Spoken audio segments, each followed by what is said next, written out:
아저씨, 엄마가 안 일어나요. 도와주세요. 장마가 쏟아지던 오후였습니다. 사옥 앞 비를 맞고 서 있던 쌍둥이 아이 2명.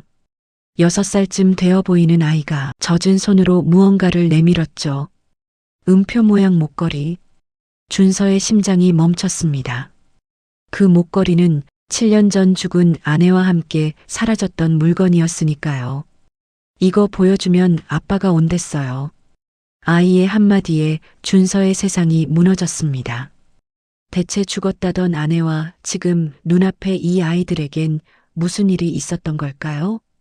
사연 시작 전 구독과 좋아요 부탁드립니다. 지금 어디에서 듣고 계신지도 댓글로 남겨주세요. 여러분이 계신 곳에 평안과 행복이 함께하길 바랍니다. 준서는 아무 말도 하지 못한 채 아이들을 바라봤습니다. 비에 젖은 머리카락 작게 떨리는 어깨, 그리고 어디선가 본 것 같은 눈. 엄마가 안 일어나요. 작은 아이의 목소리가 다시 떨렸습니다. 준서는 잠시 눈을 감았다가 떴습니다. 그리고 더 묻지 않았습니다. 일단 타. 짧은 말이었습니다. 아이들은 망설이다가 고개를 끄덕였습니다. 한 아이가 다른 아이의 손을 꼭 잡은 채 조심스럽게 차에 올라탔습니다. 문이 닫히자 세상과 분리된 듯 조용해졌습니다. 빗소리만 유리창 위를 두드리고 있었습니다. 차 안 히터가 켜졌지만 아이들의 떨림은 쉽게 멈추지 않았습니다. 준서는 백미러로 아이들을 바라봤습니다.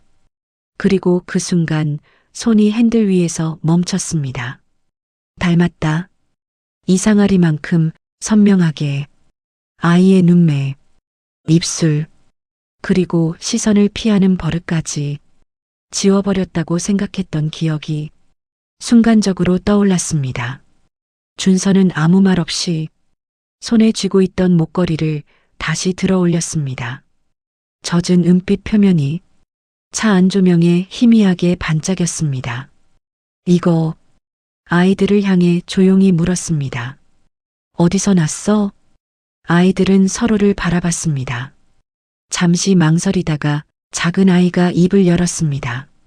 엄마가 줬어요. 준서의 눈빛이 흔들렸습니다. 이거 보여주면 아빠가 온댔어요. 그 말 한마디에 공기가 멎었습니다. 준서는 아무 말도 하지 못했습니다. 그저 그대로 아이들을 바라봤습니다. 아빠, 겨우 꺼낸 말이었습니다. 아이들은 고개를 끄덕였습니다. 응, 조용하지만 확신에 찬 대답이었습니다. 이름이 뭐야? 여자아이가 작은 목소리로 대답했어요. 하은이요. 오빠는? 하준이요.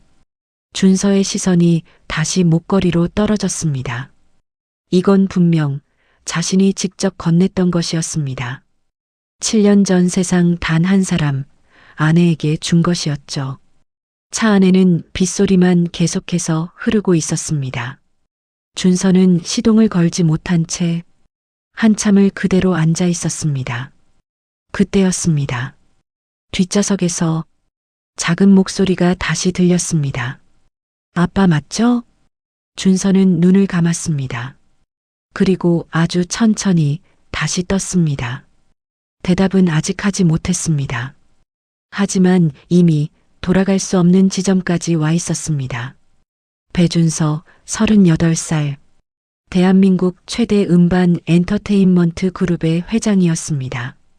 하지만 이 사람 겉으로는 수십조 원 규모의 제국을 이끄는 수장이지만 속으로는 수면제 없이 한 시간도 눈을 붙이지 못하는 폐인이었죠. 매일 새벽 3시면 침대 가장자리에 걸터 앉아 떨리는 손으로 약통 뚜껑을 돌렸어요. 뚜껑이 딸깍 소리를 내며 열리면 그제야 한숨을 내쉬곤 했습니다. 흰색 알갱이 하나를 손바닥에 올려놓고 한참을 들여다보는 것이 준서의 하루가 시작되는 방식이었어요. 7년째 같은 새벽을 반복하고 있었습니다. 준서가 이 거대한 그룹의 회장 자리에 앉게 된 것은 어머니 덕분이었어요. 친어머니는 창업 초기에 남편 배용태와 함께 맨손으로 사업을 일으킨 분이었죠. 회사가 커지면서 어머니는 자신의 이름으로 지분 과반을 확보해 두었고 암 투병 끝에 세상을 떠나면서 그 지분 전부를 아들 준서에게 물려주었습니다. 28배 졸지에 회장이 된 아들에게 아버지 배용태는 축하 한마디 건네지 않았어요. 평생을 바쳐 키운 회사의 주인이 하루아침에 아들로 바뀐 것. 그것이 배용태에게는 평생 갈아낼 수 없는 한이 되었습니다. 배용태는 후처에게서 얻은 아들 배준하를 부회장 자리에 앉혔어요. 준하는 준서보다 4살 어린 이복 동생이었습니다. 아버지의 한을 고스란히 물려받은 사람이었죠. 형을 바라보는 눈빛에는 늘 서늘한 것이 서려 있었어요. 존경도 아니고 질투도 아닌 사냥감을 오래 지켜보는 짐승의 눈이었습니다. 배용태와 준하는 호시탐탐 경영권 탈환을 노리고 있었지만 지분 구조가 워낙 단단했기에 쉽사리 손을 쓸 수가 없었죠. 하지만 이들에게는 준서보다 더 급한 문제가 있었습니다. 준서의 직계 후손이 태어나는 순간 지분은 대를 이어 넘어가요. 며느리와 손주는 반드시 없어져야 할 존재였습니다. 그래서 7년 전 일이 벌어졌어요. 준서의 아내 이채은이 출산 직후 사망했다는 소식이 전해졌습니다. 병원 측은 산후 과다출혈이라고 했고 아이는 사산이었다고 했죠. 준서는 해외 출장 중이었어요. 전화 한 통으로 아내와 아이의 죽음을 동시에 통보받은 겁니다. 비행기를 타고 돌아왔을 때는 이미 화장이 끝나 있었어요. 마지막 얼굴조차 보지 못했죠. 아버지 쪽에서 장례를 서둘러 치렀다고 했습니다. 준서는 유골함 앞에서 무너졌어요.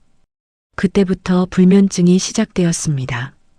눈을 감으면 채은의 얼굴이 떠올랐고 잠이 들면 아이 우는 소리가 들리는 것 같아 벌떡 일어나곤 했죠. 의사는 외상 후 스트레스라고 했습니다. 하준이가 떨리는 손으로 가리킨 방향은 서울 서쪽 외곽 공장지대였어요. 준서는 시동을 걸었습니다. 와이퍼가 미친 듯이 움직였지만 앞유리를 때리는 빗줄기는 막무가내였죠. 시야가 반도 확보되지 않는 도로 위로 차가 미끄러지듯 달려나갔습니다. 준서의 손은 핸들 위에서 멈추지 않고 떨렸어요. 수면제의 잔여 효과 때문인지 아니면 심장이 터질 것 같은 이 상황 때문인지 알 수 없었습니다. 뒷좌석에서 하준이가 작은 목소리로 중얼거렸어요. 아빠, 빨리 가주세요. 엄마가 아파요. 그 말 한마디에 준서는 엑셀을 더 깊이 밟았습니다. 빗물이 타이어 밑에서 폭포처럼 튀어올랐어요. 공장지대의 간판들이 빗속에서 희미하게 스쳐 지나갔죠. 차가 좁은 골목으로 접어들자 하준이가 손가락을 들어 앞을 가리켰습니다. 저기에요. 골목 끝에 녹슨 철문이 보였어요. 폐창고였습니다. 준서는 차를 세우고 문을 열었어요. 이 문 너머에 무엇이 있는지 심장은 이미 알고 있었습니다. 7년 동안 죽었다고 믿었던 사람이 이 문 뒤에 있을 수도 있다는 사실이 너무나 거대해서 한 발짝을 내디딜 수가 없었습니다. 바로 그 시각 사옥 부회장실에서는 배준하가 전화를 받고 있었어요. 형이 일정을 전부 취소하고 아이들을 데리고 어딘가로 갔다는 보고였습니다. 준하는 전화를 끊고 창밖의 빗줄기를 바라보았어요. 입꼬리가 미세하게 올라갔죠. 그리고 다른 번호를 눌렀습니다. 아버지, 형이 움직이기 시작했습니다. 수화기 너머로 긴 침묵이 흐른 뒤 배용태의 낮고 굵은 목소리가 돌아왔어요. 눈을 떼지 마라. 7년 전 묻어버렸다고 생각한 비밀이 장맛비와 함께 다시 수면 위로 떠오르고 있었습니다. 준서는 녹슨 철문 앞에 서 있었습니다. 빗줄기가 머리카락을 타고 이마 위로 흘러내렸지만 닦을 생각조차 하지 못했어요. 손을 뻗어 철문 손잡이를 잡았습니다. 차가운 쇠의 감촉이 손바닥을 타고 팔뚝까지 전해졌죠. 온몸에 소름이 돋았어요. 뒤에서 하준이가 준서의 바짓가랑이를 잡아당겼습니다. 아빠, 여기에요. 빨리요. 준서는 이를 악물고 철문을 잡아당겼어요.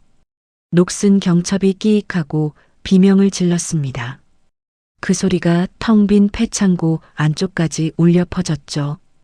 한 발 들여놓자 기름 냄새와 쇠붙이 녹냄새가 한꺼번에 밀려왔어요. 천장에서 빗물이 새어들어와 바닥 여기저기에 웅덩이가 고여 있었죠. 구둣발이 무릉덩이를 밟을 때마다 첨벙거리는 소리가 창고 안에 울렸어요. 그 소리가 유독 크게 느껴졌습니다. 숨소리까지 메아리가 되어 돌아오는 것 같았죠. 안쪽으로 걸어가자 판자와 비닐을 이어붙여 만든 칸막이가 보였어요. 틈새로 불빛이 새어나오고 있었습니다. 양초 불빛이었죠. 준서의 다리가 앞으로 나아가지 않았어요. 발바닥이 바닥에 붙어버린 것처럼 움직이지 못했습니다. 하준이가 앞장서서 칸막이 안으로 들어갔어요. 엄마, 아빠 데려왔어. 그 목소리가 어둠 속에서 울렸습니다. 준서는 마른 침을 삼키고 칸막이 안으로 몸을 밀어 넣었어요. 양초 2개가 깡통 위에서 흔들리며 좁은 공간을 겨우 밝히고 있었죠. 벽 대신 세워둔 합판 사이로 찬바람이 숭숭 들어왔어요. 바닥에 깔린 골판지 위에 낡은 이불이 펼쳐져 있었습니다. 그리고 그 위에 여자가 누워 있었어요. 몸을 웅크린 채 겨우 숨만 쉬고 있는 것처럼 보였죠. 준서의 눈동자가 멈추었습니다. 말라빠진 팔뚝, 헝클어진 머리카락, 핏기 없는 입술, 광대뼈가 도드라져 나온 얼굴 위로 양초 불빛이 일렁이고 있었어요. 7년 전 통통하고 환하게 웃던 얼굴과는 너무나 달랐습니다. 하지만 이마의 곡선, 코의 선, 턱 끝의 작은 점, 하나도 변하지 않았죠. 준서의 무릎에서 힘이 빠져나갔어요. 바닥에 주저앉듯 무릎을 꿇었습니다. 손을 뻗어 여자의 얼굴에 닿으려 했지만 손이 심하게 떨려서 3번이나 허공을 헤맸어요. 손끝이 마침내 볼에 닿는 순간 불에 댈 듯한 열기가 전해졌죠. 온몸이 얼어붙었습니다. 채은아. 목소리가 나오지 않았어요. 입술만 달싹거렸을 뿐이었습니다. 이마에도 손을 얹어보았죠. 땀에 젖은 이마가 화상을 입은 것처럼 달아올라 있었어요. 고열이었습니다. 준서의 눈에서 참았던 눈물이 터졌어요. 목구멍이 조여왔습니다. 죽은 줄 알았던 아내가 눈앞에 누워 있었죠. 7년이라는 시간이 한순간에 쪼그라들어 먼지가 되어 흩어졌어요.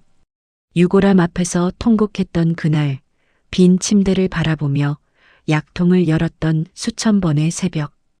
그 모든 시간이 거짓이었다는 사실이 머리를 내리쳤습니다. 간신히 눈을 뜬 채은의 초점 없는 눈동자가 천천히 움직였어요. 흐릿한 시야 속에서 남자의 윤곽이 잡히자 채은의 몸이 벌떡 일어나려 했습니다. 하지만 힘이 없어 팔꿈치까지만 들어올린 채 공포에 질린 얼굴로 아이들 쪽을 돌아보았죠. 아버님이 보낸 거예요? 갈라지고 쉰 목소리였지만 그 안에 담긴 공포는 칼날처럼 선명했어요. 채은은 떨리는 팔로 쌍둥이를 등 뒤로 끌어당기며 자신의 몸으로 가렸습니다. 아이들은 데려가지 마요. 제발 이 아이들만은요. 뼈밖에 남지 않은 팔로 아이들을 감싸는 힘은 죽어가는 사람의 것이라고는 믿기 어려울 만큼 거짓죠. 준서는 무릎을 꿇은 채 고개를 저었어요. 아버지가 보낸 것이 아니라고 아이들이 직접 찾아왔다고 말하려 했지만 목이 메어 소리가 나오지 않았습니다. 목구멍에서 올라오는 건 말이 아니라 신음이었죠. 대신 품속에서 음표 목걸이를 꺼내 채은 앞에 놓았어요. 은색 체인 위로 양초 불빛이 일렁였습니다. 채은의 시선이 그 위에 머물렀어요. 갈라진 입술이 파르르 떨리더니 눈에서 눈물이 한 줄기 흘러내렸죠. 7년간 얼어붙어 있던 무언가가 이 차가운 공간 속에서 녹아내리기 시작했습니다. 당신이 정말 온 거예요? 채은의 떨리는 손이 준서의 얼굴을 더듬었어요. 이마, 눈썹, 콧등, 턱선. 보이지 않는 것을 확인하듯 손끝으로 하나하나 짚어나갔죠. 그 손가락이 닿을 때마다 준서의 피부가 뜨겁게 달아올랐어요. 준서는 그 손을 잡고 자신의 볼에 가져다 대었습니다. 나야. 내가 왔어. 겨우 그 한마디를 뱉었어요. 채은의 얼굴이 와르르 무너졌죠. 7년간 한 번도 울지 않겠다고 이를 악물었던 여자가 남편의 손끝이 닿자 그 모든 것이 한꺼번에 터져 나왔습니다. 폐창고 안에 빗소리와 흐느낌이 뒤섞여 울렸어요. 하준이가 준서의 옆에 서서 아무 말 없이 엄마 아빠를 번갈아 바라보았습니다. 6살 아이의 눈에도 이 상황의 무게가 느껴지는 듯했죠. 아이는 주머니에서 구겨진 종이 한 장을 꺼내 준서에게 내밀었어요. 엄마가 만약에 아빠가 오면 이것도 보여달라고 했어요. 준서가 종이를 펼쳤습니다. 채은의 글씨였어요. 떨리는 손으로 쓴 것이 분명한 비뚤비뚤한 글씨였죠. 양초 불빛 아래서 한 글자 한 글자 읽어 내려갔습니다. 당신이 이 편지를 읽고 있다면 아이들이 무사히 닿은 거예요. 아이들 이름은 아들이 하준, 딸이 하은이에요. 7년 동안 미안했어요. 나는 죽은 게 아니에요. 죽었다고 꾸며진 거예요. 당신이 반드시 알아야 해요. 글씨는 거기서 끊겨 있었어요. 뒤에 더 쓰려다 만 것처럼 펜 자국만 길게 그어져 있었죠. 채은이 쓰러지기 직전까지 쥐고 있던 펜의 흔적이었습니다. 준서의 손이 종이 위에서 덜덜 떨렸어요. 눈앞에 글자가 겹쳐 보이기 시작했습니다. 죽었다고 꾸민 거라는 한 줄이 머릿속에서 번쩍였어요.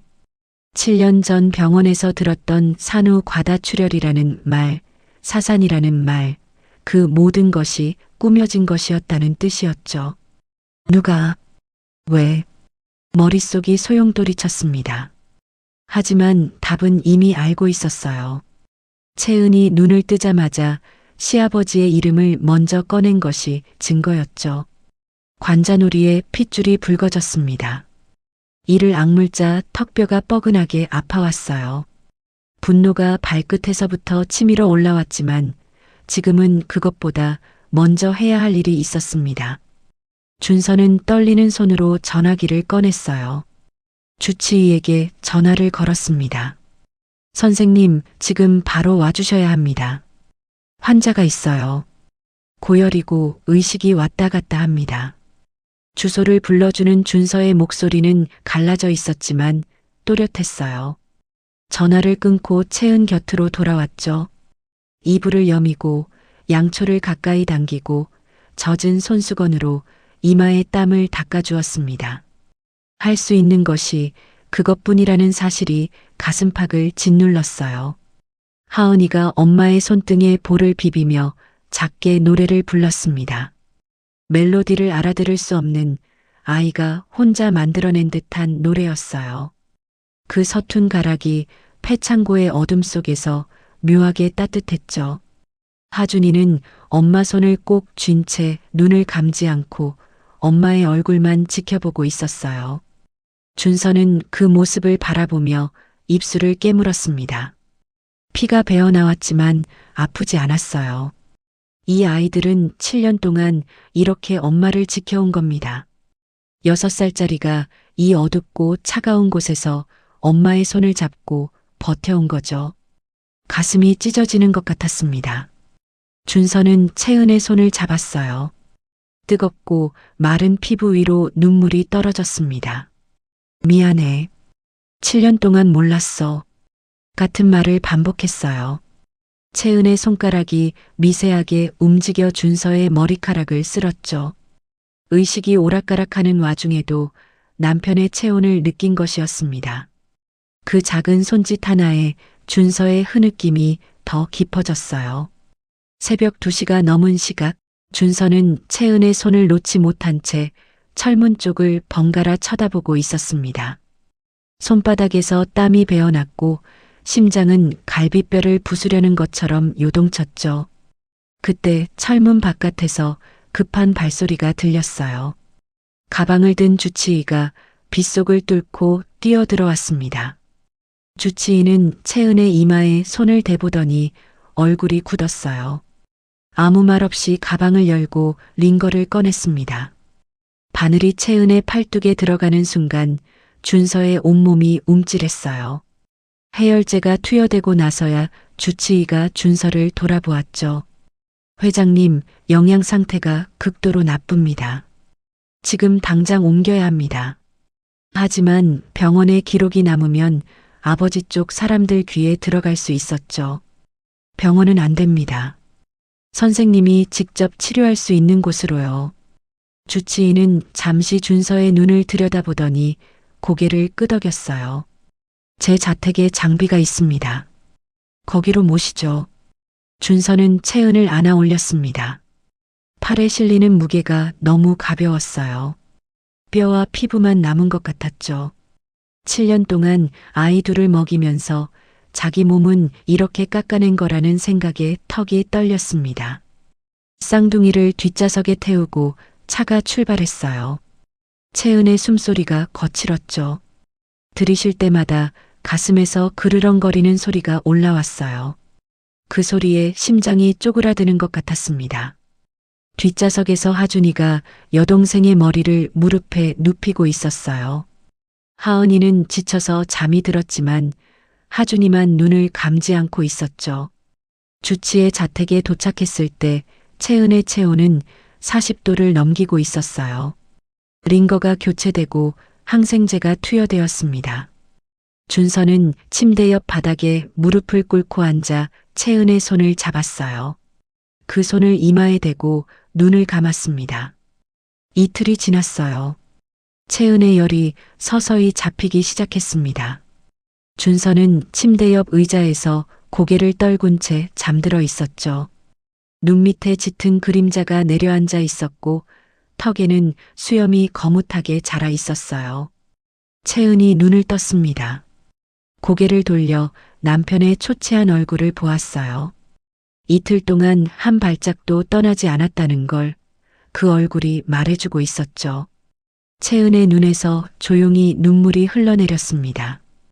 떨리는 손을 뻗어 준서의 손등을 건드렸어요. 그 접촉에 준서가 번쩍 눈을 떴죠. 두 사람은 한동안 아무 말 없이 서로를 바라보았어요. 말보다 먼저 눈물이 흘렀죠. 편지 봤어. 죽은 것으로 꾸며진 거라고 했지. 준서의 목소리가 떨렸어요. 무슨 일이 있었던 거야? 알아야 하는 진실이지만 그 진실이 얼마나 참혹할지 이미 짐작하고 있었습니다. 채은은 눈을 감았어요. 입술이 파르르 떨렸죠. 그리고 천천히 입을 열었습니다. 출산하던 날이었어요. 양수가 터져서 병원에 갔는데 당신은 해외 출장 중이었잖아요. 분만실에 들어가기 직전에 시아버지가 나타났는데 분만이 끝나고 눈을 떠보니 아이가 없었어요. 간호사에게 물었더니 아무도 대답을 안 하더라고요. 채은의 손이 이불을 움켜쥐었어요. 손가락 마디가 하얗게 변했습니다. 아버님이 병실에 와서 저를 내려다보면서 말했어요. 채은의 목소리가 떨렸죠.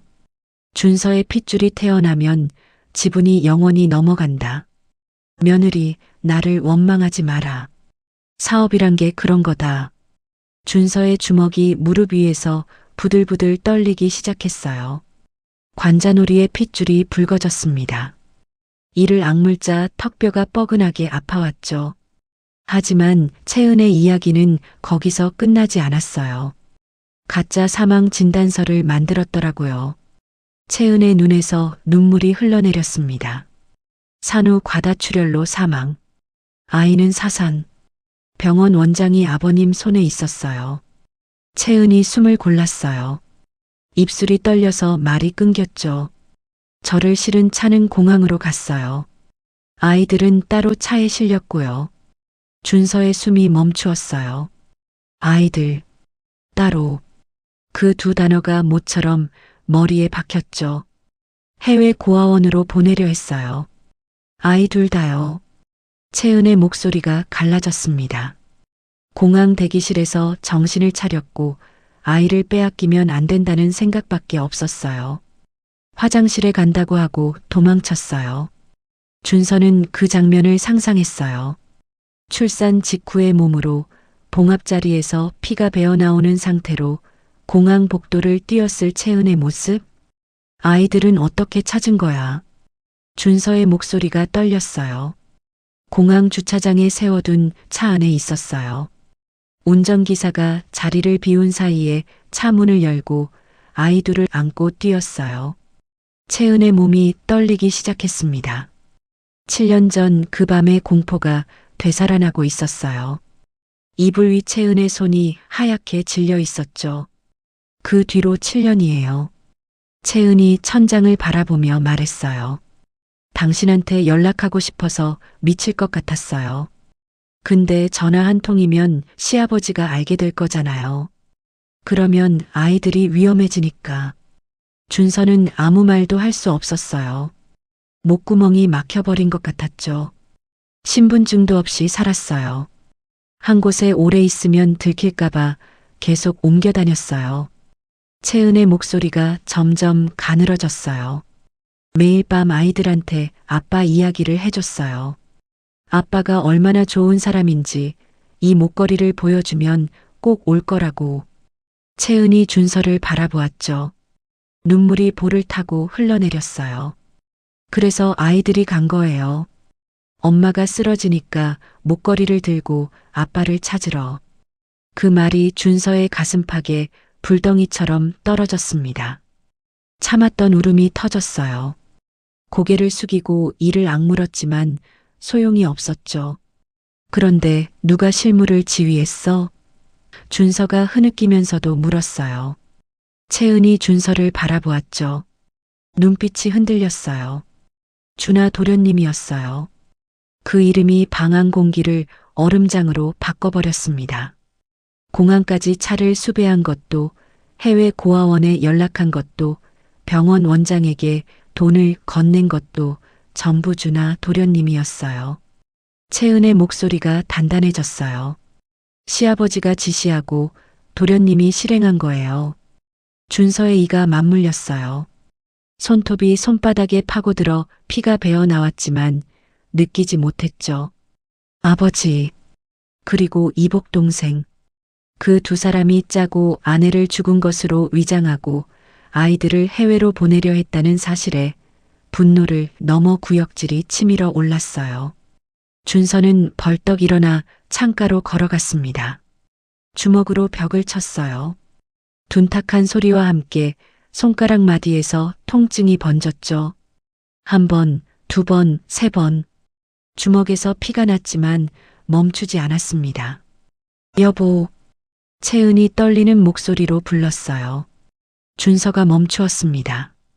뒤를 돌아보니 채은이 침대에서 반쯤 일어나 있었어요. 복수하겠다고 무리하면 안 돼요. 아이들이 있잖아요. 채은의 목소리가 갈라졌지만 힘이 실려 있었어요. 7년 동안 내가 버틴 이유는 아이들이에요. 나는 이제 어떻게 되어도 괜찮으니까 아이들만 지켜줘요. 준서는 채은에게 다가가 이마를 맞대었어요. 두 사람의 이마가 닿는 지점에서 체온이 섞였죠. 셋 다 지킬 거야. 당신도 아이들도 진실도. 옆방 문틈으로 하준이가 엄마 아빠를 지켜보고 있었어요. 6살 아이의 눈에 눈물이 맺혀 있었습니다. 하지만 울지 않았어요. 여동생이 옆에서 자고 있었으니까요. 아이는 조용히 문을 닫고 여동생의 손을 꼭 잡았습니다. 창밖의 빗소리가 잦아들고 있었어요. 하지만 이 집 안에는 폭풍 전의 고요가 내려앉아 있었죠. 준서는 이미 결심하고 있었습니다. 증거를 모아야 했어요. 그리고 가족을 숨겨야 했죠. 머릿속에 한 장소가 떠올랐습니다. 사옥 지하 3층, 아무도 모르는 스튜디오 방음실이었어요. 은신처가 정해지고는 빠르게 움직였습니다. 엘리베이터가 열리자 형광등 불빛이 긴 복도를 희미하게 비추고 있었어요. 지하 3층, 여기는 아무도 내려오지 않는 곳이었습니다.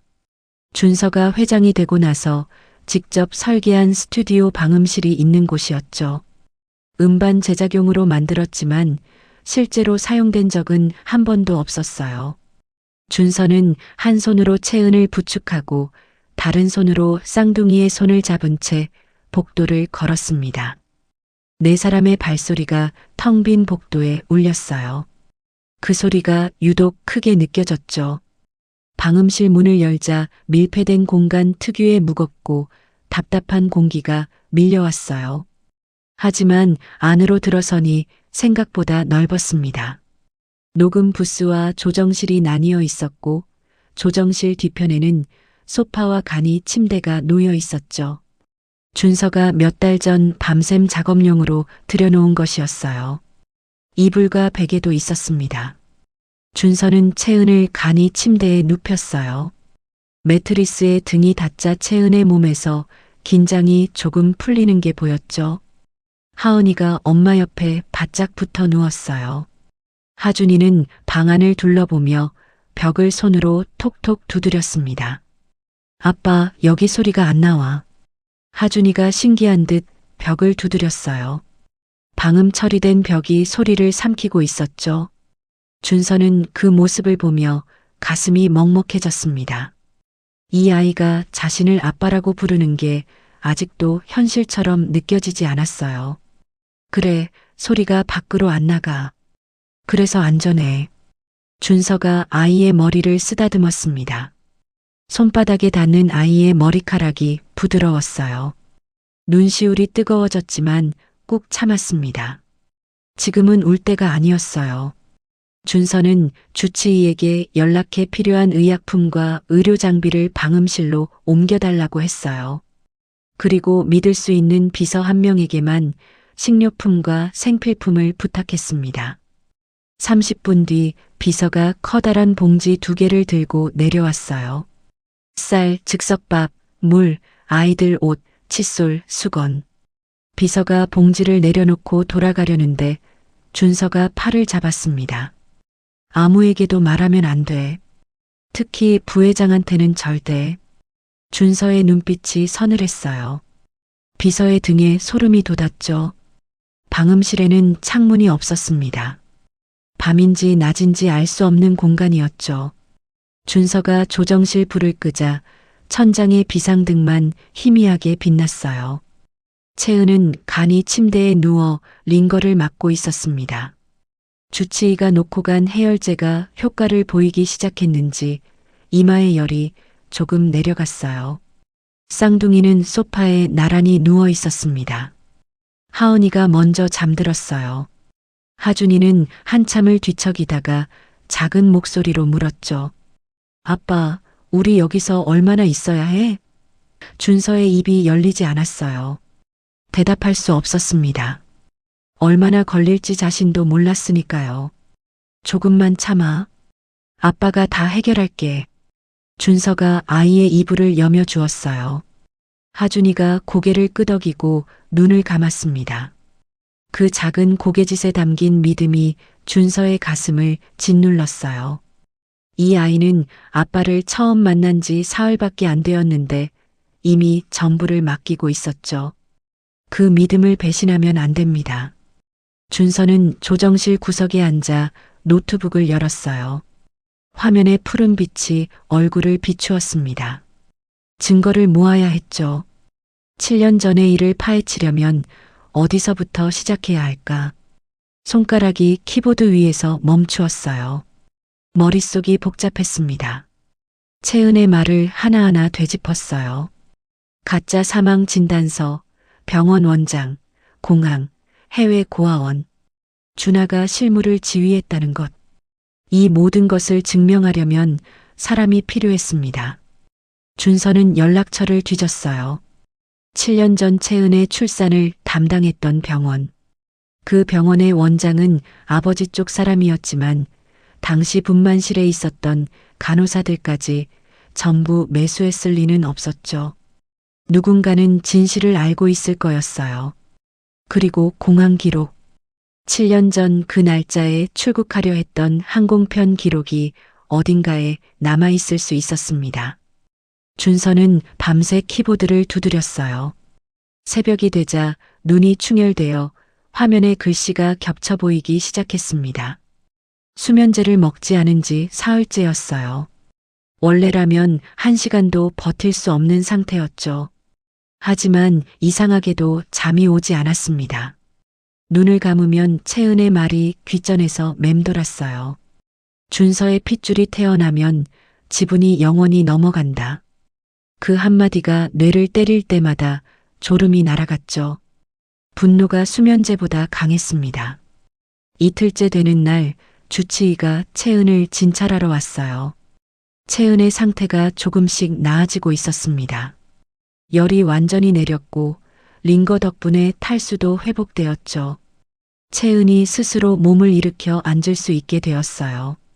당신 잠을 안 잔 거예요? 채은이 준서의 충혈된 눈을 보며 물었습니다. 준서가 대답 대신 웃어 보였어요. 그 웃음이 오히려 채은의 가슴을 아프게 했죠. 7년 전에도 그랬어요. 힘든 걸 숨기려고 웃는 사람이었습니다. 밥은 먹었어요? 채은이 다시 물었어요. 준서는 고개를 저었죠. 채은은 비틀거리는 몸을 일으켜 즉석밥을 데우고 컵라면에 물을 부었어요. 아직 힘이 없어서 벽에 기대야 했습니다. 준서가 달려와 팔을 잡았어요. 내가 할게, 누워 있어. 아니에요. 채은이 고개를 저었습니다. 7년 동안 밥 한 끼 못 해줬잖아요. 이거라도 하게 해줘요. 그 말에 준서의 코끝이 시큰해졌어요. 채은이 내민 라면 그릇에서 뜨거운 김이 올라왔습니다. 두 사람은 조정실 바닥에 나란히 앉아 라면을 먹었어요. 라면 국물이 목을 타고 내려가는데 이상하게 눈물이 났죠. 쌍둥이가 잠에서 깨어 엄마 아빠가 나란히 앉아 라면을 먹고 있는 모습을 보았어요. 하은이가 달려왔습니다. 나도 먹을래. 하준이도 뒤따라왔죠. 네 사람이 바닥에 둘러앉아 즉석밥과 라면을 나눠 먹었어요. 방음실 안은 좁고 답답했지만 그 순간만큼은 세상에서 가장 따뜻한 식탁이었습니다. 하은이가 라면, 국물을 후후 불며 먹는 모습에 채은이 웃었어요. 7년 만에 보는 진짜 웃음이었죠. 하지만 그 평화는 오래가지 않았어요. 사흘째 되는 날 오후 비서에게서 전화가 왔어요. 회장님, 부회장님이 계속 회장님 행방을 추궁하고 있습니다. 오늘 회의에도 안 나타나시니까 이사회 소집을 언급하기 시작했어요. 준하가 움직이기 시작한 거였죠. 그리고 하나 더요. 비서의 목소리가 낮아졌어요. 부회장님이 사옥 출입 기록을 전수조사하라고 지시했습니다. 지하층 포함해서요. 준서의 등골이 서늘해졌어요. 지하 3층. 이곳에 출입 기록이 남아있을 수 있었습니다. 전화를 끊고 준서는 창 없는 벽을 바라보았어요. 시간이 없었습니다.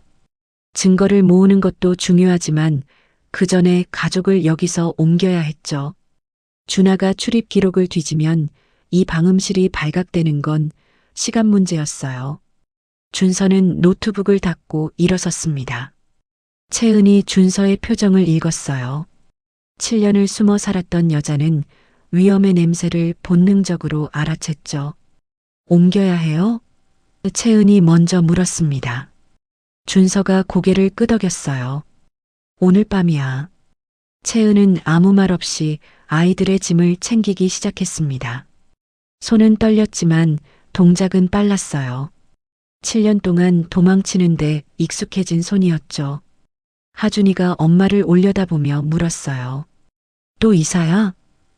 그 한마디가 준서의 가슴을 찔렀습니다. 또 이 아이에게 이사는 도망의 다른 이름이었죠. 6해 동안 몇 번을 옮겨 다녔을까요? 준서는 아이 앞에 무릎을 꿇고 눈높이를 맞추었어요. 이번이 마지막이야. 아빠가 약속할게.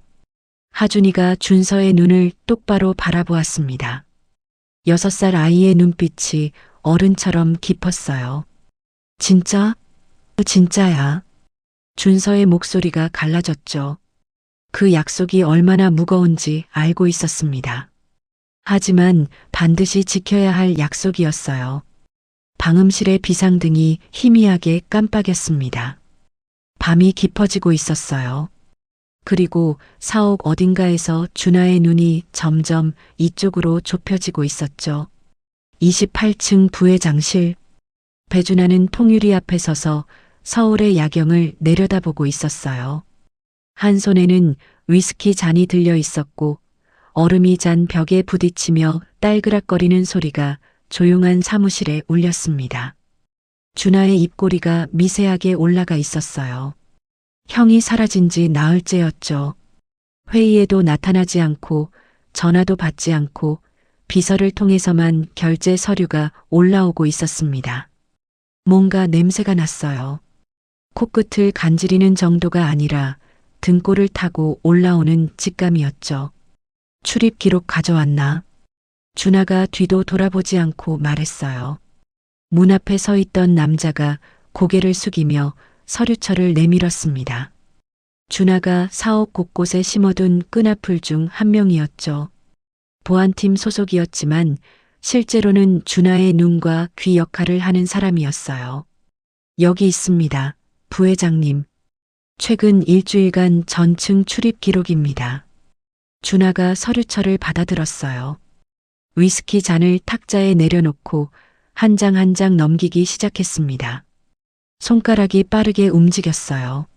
숫자와 시간을 훑어 내려가는 눈빛이 매서웠죠. 28층, 27층, 26층. 별다른 이상 없었어요. 회장실 출입 기록은 비서 한 명뿐이었죠. 준하는 계속 넘겼습니다. 15층, 10층, 5층. 평소와 다를 게 없었어요. 지하 1층 주차장. 이것도 정상이었죠. 지하 3층. 준하의 손가락이 멈추었습니다. 심장이 한 박자 빨라졌어요. 지하 3층은 오래전에 폐쇄된 스튜디오 구역이었죠. 아무도 내려가지 않는 곳이었습니다. 그런데 기록이 있었어요. 나흘 전 새벽 4시 회장 카드키로 출입. 같은 날 오전 6시 비서 카드키로 출입. 그 이후 비서 카드키가 하루에 2~3번씩 기록되어 있었죠. 이건 뭐야? 준하의 눈이 가늘어졌어요. 입꼬리에 미소가 사라지고 차가운 표정이 깔렸습니다. 형이 지하 3층에 뭔가를 숨겼다는 뜻이었죠. 새벽 4시에 회장이 직접 내려갔고 그 이후 비서만 들락거리고 있었어요. 준하는 서류철을 탁 덮었습니다. 보안 카메라는? 지하 3층은 스튜디오 폐쇄 이후 카메라가 철거되었습니다. 준하의 혀가 입안에서 찰칵 소리를 냈어요. 카메라가 없다. 형이 그걸 알고 그곳을 선택한 거였죠. 준하는 자리에서 일어나 창가로 걸어갔어요. 야경이 눈에 들어오지 않았습니다. 머릿속에서 퍼즐 조각이 맞춰지기 시작했죠. 형이 나흘 전 아이들을 데리고 어딘가로 갔다는 보고, 그 직후 새벽에 지하 3층에 출입한 기록, 비서가 생필품을 사들고 다닌다는 목격담. 준하의 입술이 일그러졌어요. 형이 누굴 숨기고 있어. 그 말을 내뱉는 순간 7년 전 일이 머릿속을 스쳤습니다. 공항에서 도주한 여자.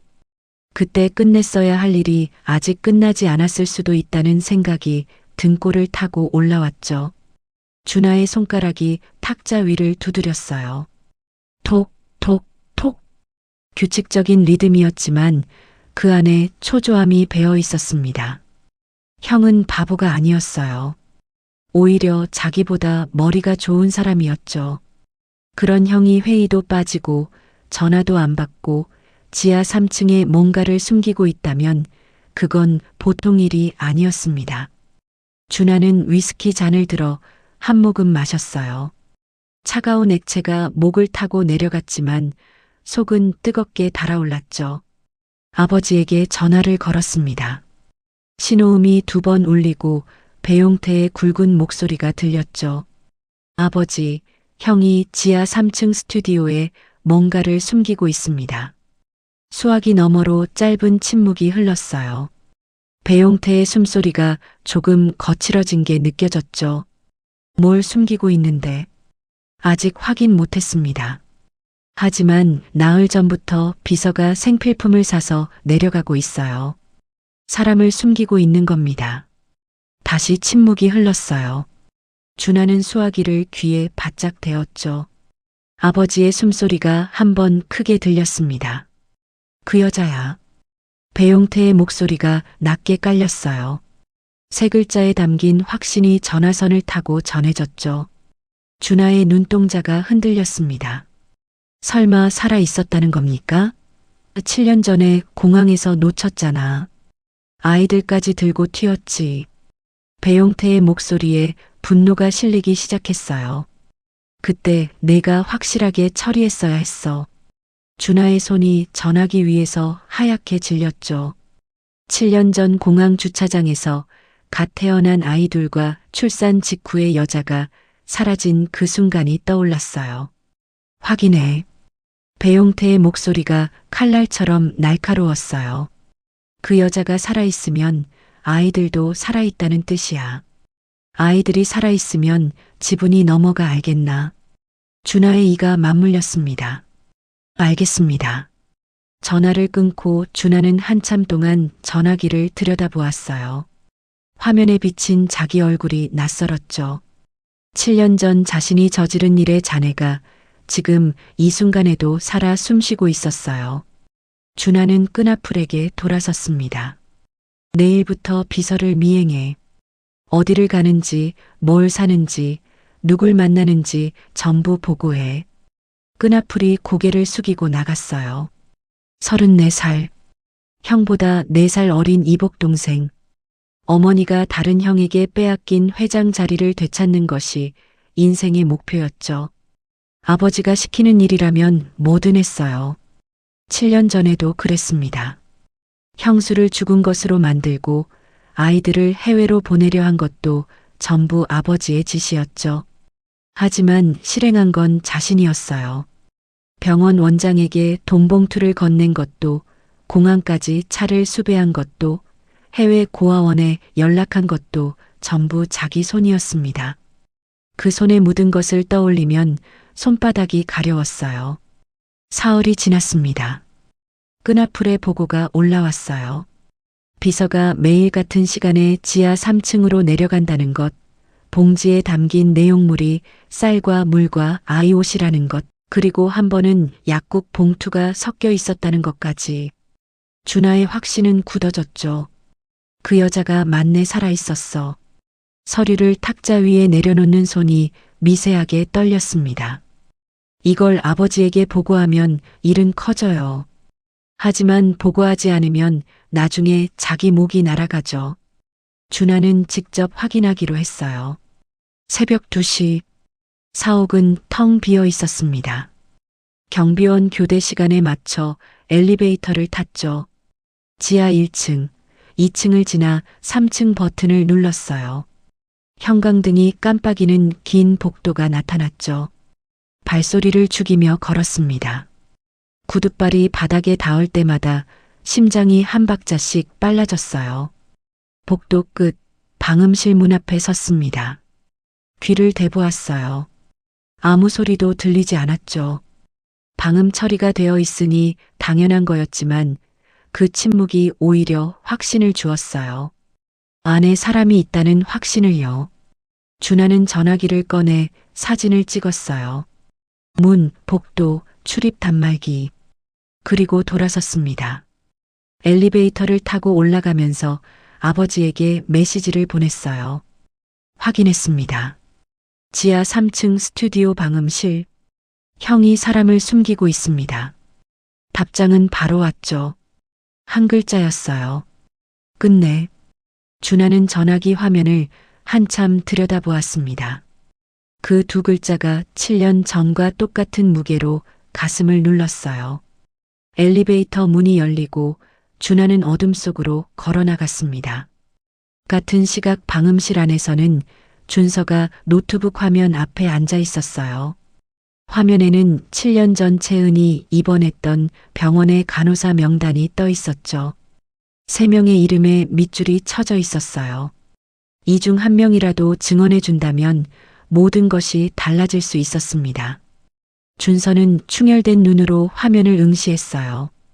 옆방에서 하준이의 잠꼬대가 들렸죠. 아빠, 여기 좋아. 이제 안 도망가도 되지.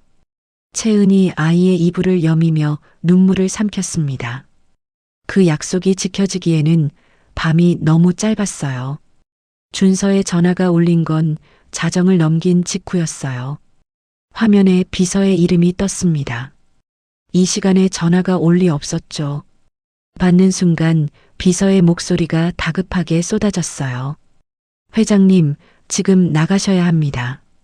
부회장님이 보안팀 데리고 지하로 내려오고 있어요. 준서의 등골이 얼어붙었습니다. 손가락 끝에서 감각이 사라지는 것 같았어요. 얼마나 걸릴 것 같아? 10분, 아니 그보다 빠를 수 있어요. 지금 당장이요. 준서는 전화를 끊고 벌떡 일어났어요. 심장이 목구멍까지 치솟았죠. 일어나, 지금 나가야 해. 준서가 채은의 어깨를 흔들었어요. 채은은 눈을 뜨자마자 준서의 표정을 읽었습니다. 7년 동안 도망치며 길러온 감각이었죠. 한마디도 묻지 않고 몸을 일으켰어요. 아직 완전히 회복되지 않은 다리가 휘청거렸지만 벽을 짚고 버텼습니다. 준서가 쌍둥이를 깨웠어요. 하은이가 눈을 비비며 칭얼댔죠. 하준이는 소리 없이 일어나 여동생의 손을 잡았습니다. 이 아이는 알고 있었어요. 한밤중에 일어나면 도망가야 한다는 걸. 준서는 노트북과 외장하드를 가방에 쓸어 넣었어요. 지금까지 모은 증거 자료가 담겨 있었습니다. 이것만은 놓칠 수 없었죠. 방음실 문을 열었어요. 복도에 형광등이 깜빡이고 있었습니다. 엘리베이터는 안 되었어요. 준하가 타고 내려오고 있을 수 있었죠. 비상계단을 찾았습니다. 지하 3층에서 지하 주차장으로 이어지는 계단이었어요. 채은의 손을 잡고 계단을 올랐습니다. 채은의 손에서 열이 느껴졌어요. 아직 미열이 남아 있었죠. 그 뜨거운 손을 놓을 수 없었습니다. 지하 주차장에 도착하니 준서의 차가 구석에 세워져 있었습니다. 아이들을 뒷좌석에 태우고 채은을 조수석에 앉혔어요. 시동을 걸었죠. 엔진 소리가 텅 빈 주차장에 울렸습니다. 준서는 백미러를 확인했어요. 아직 아무도 없었죠. 차를 출구 쪽으로 몰았습니다. 주차장 램프를 올라가는 순간 백미러에 불빛이 비쳤어요. 뒤에서 차 세대가 빠르게 올라오고 있었죠. 헤드라이트가 백미러를 통해 준서의 눈을 찔렀습니다. 준하의 사람들이었어요. 꽉 잡아. 준서가 이를 악물었어요. 엑셀을 깊이 밟았습니다. 타이어가 콘크리트 바닥 위에서 비명을 질렀죠. 차가 주차장을 빠져나와 도로로 튀어나갔어요. 밖은 폭우였습니다. 낮에는 잠잠하던 비가 밤이 되자 다시 쏟아지기 시작한 거였죠. 와이퍼가 최대 속도로 움직였지만 앞유리에 쏟아지는 빗물을 감당하지 못했어요. 시야가 반도 확보되지 않았습니다. 뒷좌석에서 하은이가 울기 시작했어요. 하준이가 여동생을 끌어안으며 입을 막았죠. 아드레날린이 온몸을 적셨어요. 닷새째 수면제를 끄는 몸이었지만 지금 이 순간만큼은 신경이 칼날처럼 날카로워졌죠. 눈이 커지고 귀가 열리고 빗소리 속에서 뒤쫓는 차의 엔진음까지 구분할 수 있었어요. 준서는 핸들을 꺾어 골목으로 들어갔습니다. 좁은 길이었어요. 양쪽에 주차된 차들 사이를 아슬아슬하게 빠져나갔죠. 사이드 미러가 주차된 차를 스치며 꺾여나갔습니다. 뒤에서 쾅 하는 소리가 들렸어요.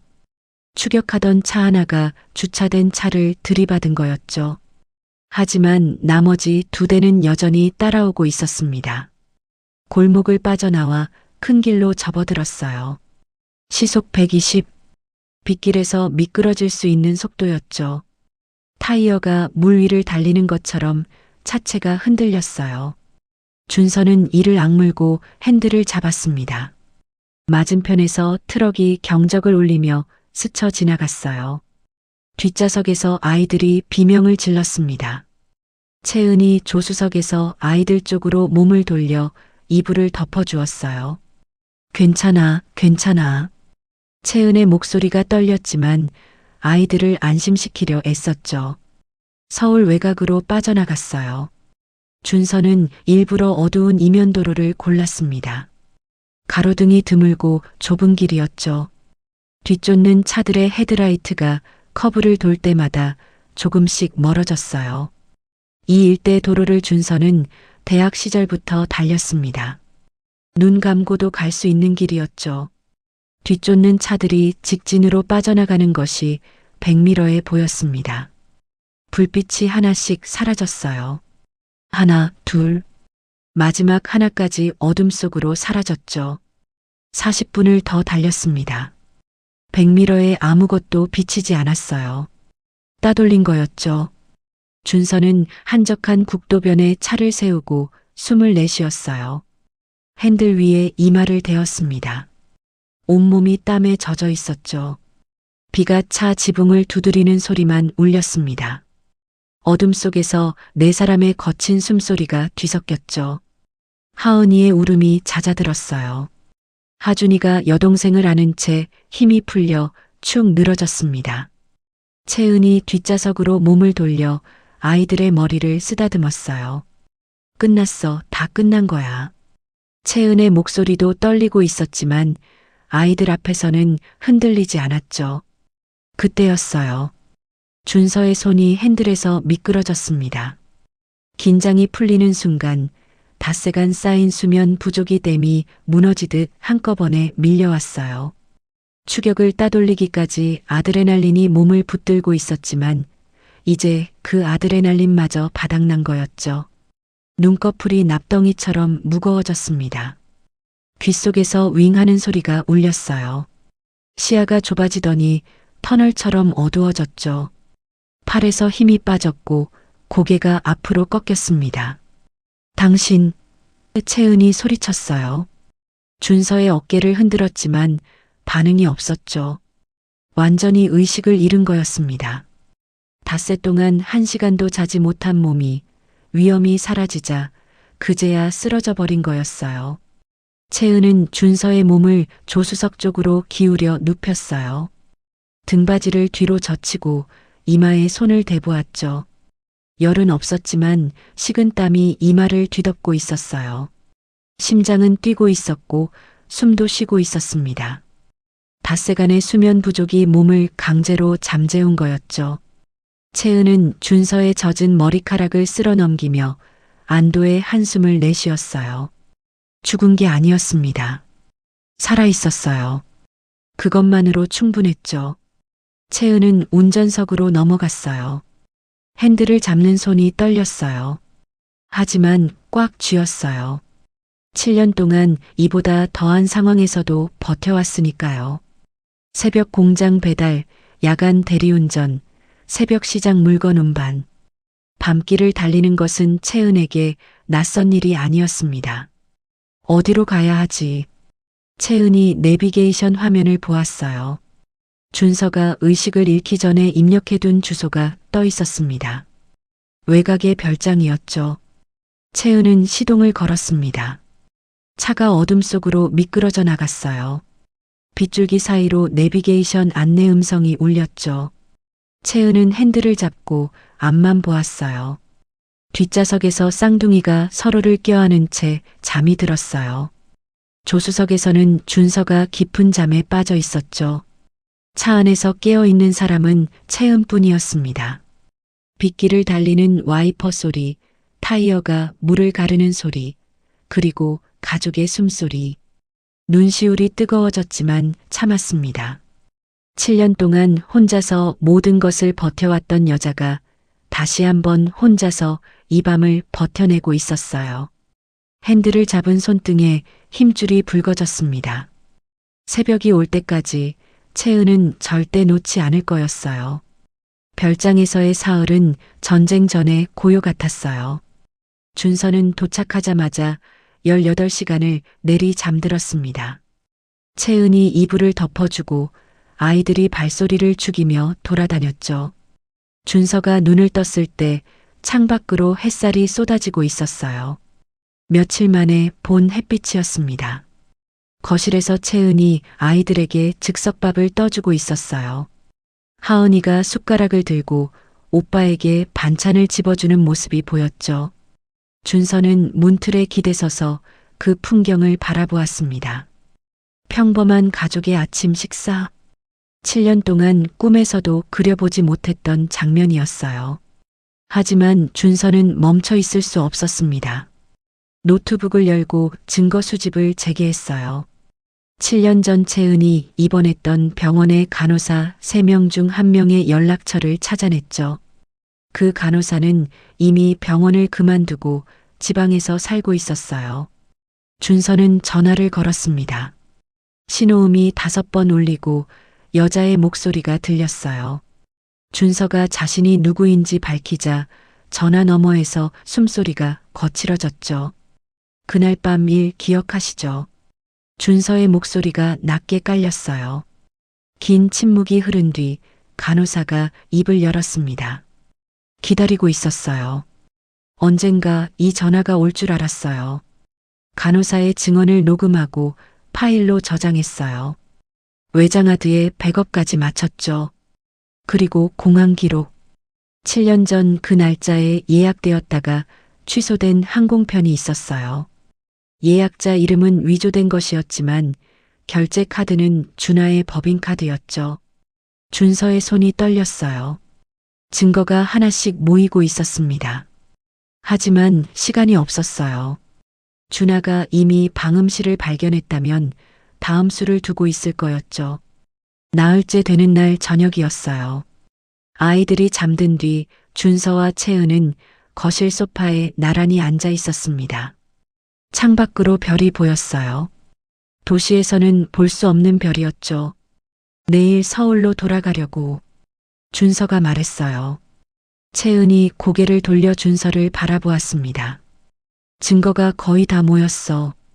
간호사 증언, 공항 기록, 준하의 법인카드 결제 내역. 이것만으로도 충분할 수 있어. 채은의 눈에 불안이 스쳤어요. 충분할 수 있다는 건 부족할 수도 있다는 거잖아요. 준서가 고개를 끄덕였죠. 아버지 쪽 변호사들이 증거를 무력화시킬 가능성이 있어. 결정적인 한 방이 더 필요해. 그날 밤 준서는 잠들지 못했어요. 소파에 앉아 창밖을 바라보았죠.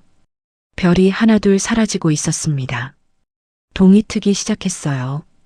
그때 전화가 울렸습니다. 비서였어요. 준서가 받자마자 비서의 목소리가 쏟아졌죠. 회장님, 뉴스 보셨어요? 지금 포털 첫 화면에 회장님 기사가 떴습니다. 준서는 노트북을 열었어요.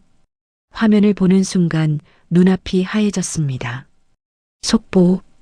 대형 엔터그룹 회장, 약물에 취해 신원불명의 여자와 아이들을 감금, 학대 혐의. 기사에는 준서의 사진이 크게 실려 있었어요. 그 아래로 경찰이 수사에 착수했다는 내용이 이어졌죠.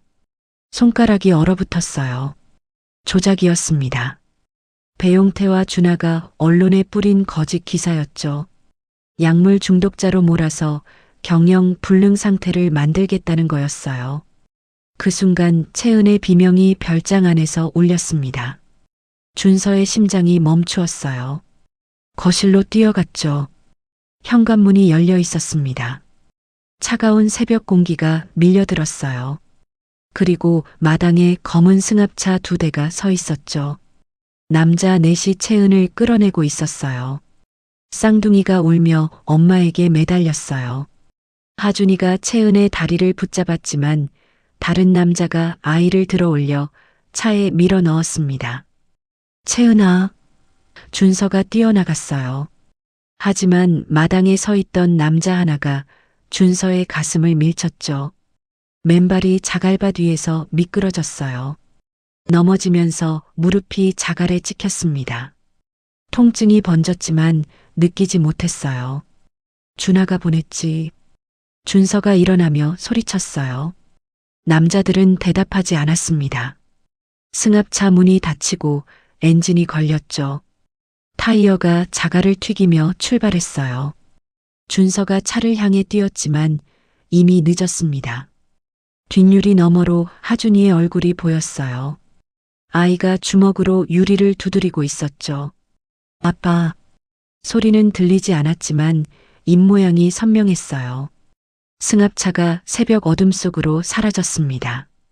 준서는 맨발로 자갈 위에 서서 사라지는 빨간 미등을 바라보았어요. 무릎에서 피가 흘렀지만 느끼지 못했죠. 전화가 다시 울렸어요. 비서였습니다. 회장님, 경찰이 회장님을 찾고 있어요. 감금 학대 혐의로 긴급 체포 영장이 발부되었습니다. 가족을 빼앗기고 언론의 약물 중독 감금범으로 찍히고 경찰까지 자기를 쫓고 있었어요. 사면 초가였죠. 사방이 막혀 있었습니다. 아버지가 언론을 장악하고 준아가 가족을 납치하고 경찰까지 적의 편이 된 거였어요. 준서는 주저앉고 싶었습니다. 무릎이 꺾이려 했어요. 하지만 그 순간 하준이의 입모양이 떠올랐죠. 아빠. 뒷유리를 두드리던 그 작은 주먹. 준서의 다리가 다시 펴졌습니다. 혼자서 해야 했어요. 경찰을 피하면서 채은과 아이들을 찾아야 했죠. 준서는 별장 안으로 들어가 노트북을 열었습니다. 준하의 법인카드 결제 내역을 다시 확인했어요. 최근 사흘 내 결제된 장소 중 서울 외곽 창고 지역에 찍힌 것이 있었죠. 대형 컨테이너 보관업체였어요. 준하가 쓰는 업체였습니다. 준서는 주소를 메모하고 외장하드를 품에 넣었어요. 차 키를 잡는 손이 떨렸지만 시동을 걸었죠. 경찰이 찾기 전에 움직여야 했습니다. 그날 밤 준서는 모자를 눌러 쓰고 창고 지역에 도착했습니다. 인적이 드문 곳이었죠. 대형 컨테이너들이 줄지어 서 있었고 그 사이로 조명등 하나가 켜져 있었어요. 컨테이너 앞에 승합차 한 대가 서 있었습니다. 낮에 채은과 아이들을 실어간 바로 그 차였죠. 준서의 심장이 폭발할 것 같았어요. 주머니에서 전화기를 꺼내 영상 녹화를 켰습니다. 손이 떨려서 화면이 흔들렸지만 멈추지 않았어요. 컨테이너 문 옆으로 다가갔어요. 틈새로 안이 보였습니다. 조명등 아래 남자 둘이 서 있었죠. 그리고 그 뒤에 채은과 쌍둥이가 바닥에 앉아 있었어요.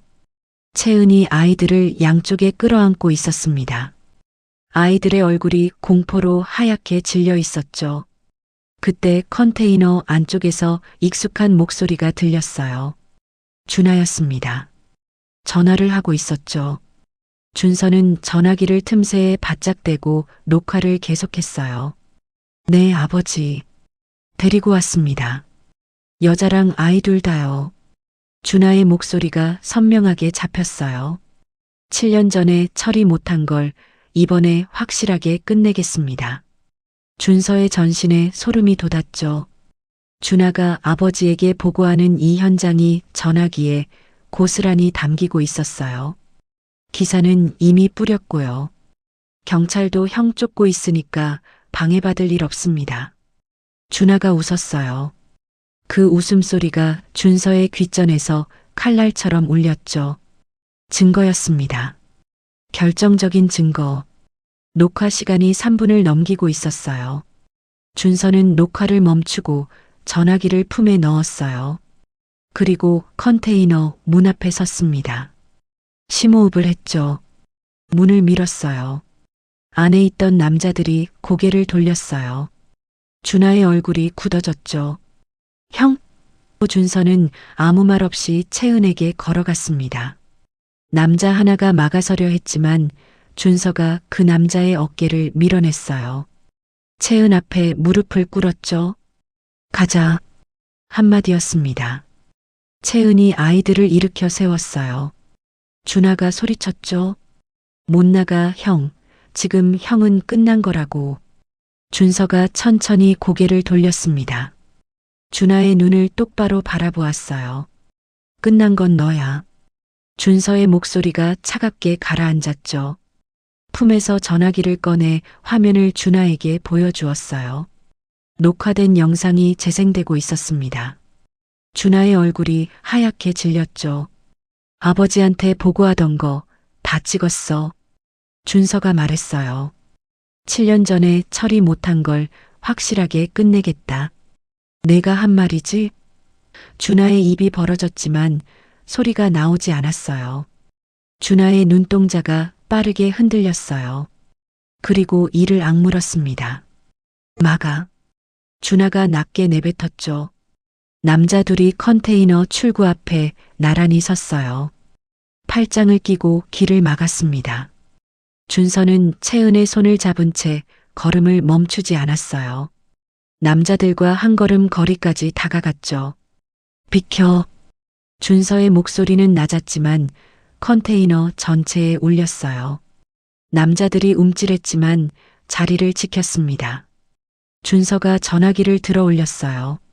이 영상이 지금 내 클라우드에 자동 백업되고 있어. 나한테 손 떼는 순간 너희 얼굴까지 전부 증거야. 남자들의 시선이 준하에게로 향했죠. 준하는 아무 말도 하지 못했어요. 입술만 파르르 떨렸습니다. 남자들이 한 발 물러섰어요. 준서는 그 사이를 지나 밤 공기 속으로 걸어나갔습니다. 채은이 하준이와 하은이의 손을 꼭 잡고 뒤따랐어요. 뒤에서 준하의 주먹이 컨테이너 벽을 쳤습니다. 쾅! 그 소리가 밤하늘에 울렸지만 준서는 돌아보지 않았죠. 배용태와 준하가 이사회를 소집한 건 준서가 컨테이너에서 가족을 구출한 지 이틀 뒤였어요. 명목은 간단했습니다.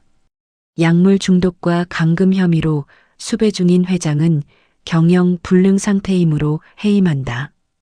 배용태가 직접 작성한 안건이었죠. 사옥 28층 대회의실에는 이사진 12명이 앉아 있었어요. 긴 테이블 위에 놓인 서류 봉투에는 해임 결의안이라는 글자가 찍혀 있었습니다.